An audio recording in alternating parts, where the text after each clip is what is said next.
I'm sorry to just be like, nope. Shut her down. You know what, I think that for me, music has, from a very early age, been very much a huge part in my existence in this world.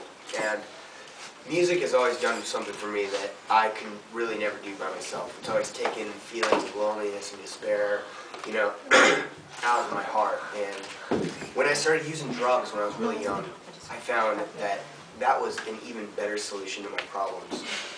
And so I kind of, you know, if you have drank or done drugs, you know the feeling of euphoria that it gives you, you know, if you continue to do that kind of stuff. For me, I'm a serious fucking drug addict. I'm a serious alcoholic.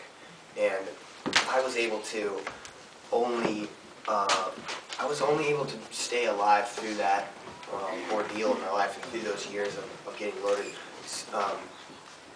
Really, I don't know how I stayed alive, because there's probably many times where I probably should have passed away or got killed in a drug deal or got beat, you know, like I've been beat up so fucking bad that I'm not going to go into that bullshit. But since I've been sober now over 10 years, and it's been an incredible ride.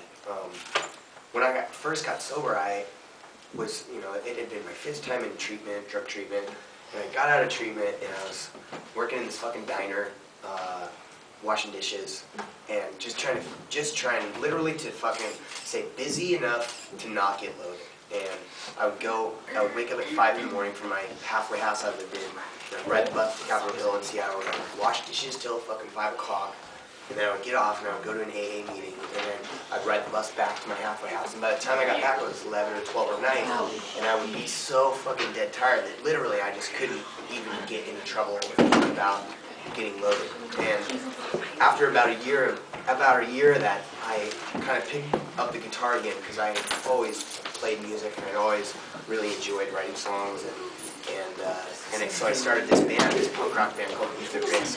It was kind of like a propaganda, you know, effects, really fast guitar solos. And You just got interrupted by a puppy, I'm sorry.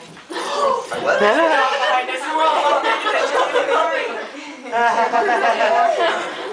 So it had been a couple of years since I started this band, and the shit just didn't work out. And at this point, all I really wanted to do was tour and play music.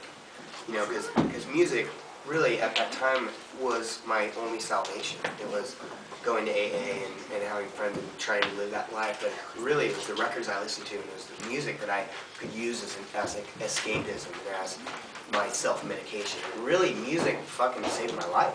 And so when we started touring in Aiden, and we started when we recorded our first record, we you know, I joined the band with Jake and Angel and Jake, and when I went to the first practice with them, because this other guy was singing for them, and he was all, hey, you should come jam with us, because it's fun.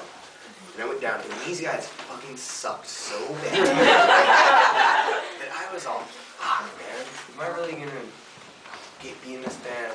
Oh, well, I'll come to another practice. So I came to another practice, and I showed them this song that I had written for my old band, which was 15. And they were all, fuck, awesome, we love this. So it was kind of, you know, that first record, Our Gang Zarkos, was kind of songs that I had from my old band that I never used. And after we started playing and recorded those songs, and then kids started coming to our shows in Seattle, and they were like singing the words, and we were all, fuck, man, kids like this music, maybe we could get a record deal, you know, go on tour, because this is what we really want to do now. And before that, we were pretty uncertain. You know, I was pretty much resigned to the fact that I was going to, you know, because I never went to high school and I didn't graduate, or I never went to college, I was pretty resigned to the fact that I was going to either wash dishes, work at McDonald's, or, you know, be a fucking counselor or something. Or jail, I don't know. So when I kind of put it all on the line, and you know, me and Nick lived in this fucking place before we started touring, and we would ride the bus from past downtown Seattle to our drummer's parents' house, which is all the way down to Tacoma. And it's a fucking long way to ride on the bus. And we would fucking start, you know, we'd start our day at like noon. And we'd get to Jake's about 4 o'clock. You know, because those guys were so young, they couldn't fucking drive up to Seattle and get us because they were scared to drive on the freeway. These kids are suburban kids who never have done drugs and never skipped school and never, you know what I mean? Like, they're good kids, Angel and Jake. They graduated, and they're really solid fucking good kids. And you got this fucking psychopath who's just riding down to their fucking house, like, trying to fucking be like, dude, play this! Get me in a bed, man, quit school, let's go! So we fucking would go out there, and we did that every day of the week. We practiced 5 days a fucking week. We went out there every fucking day.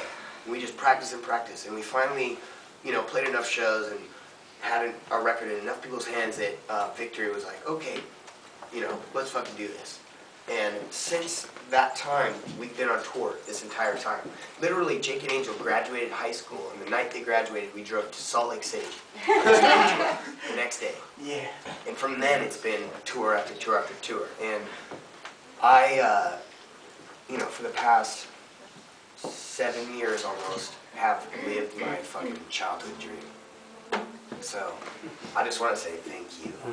Thank you for making my fucking dreams come true. Thank you.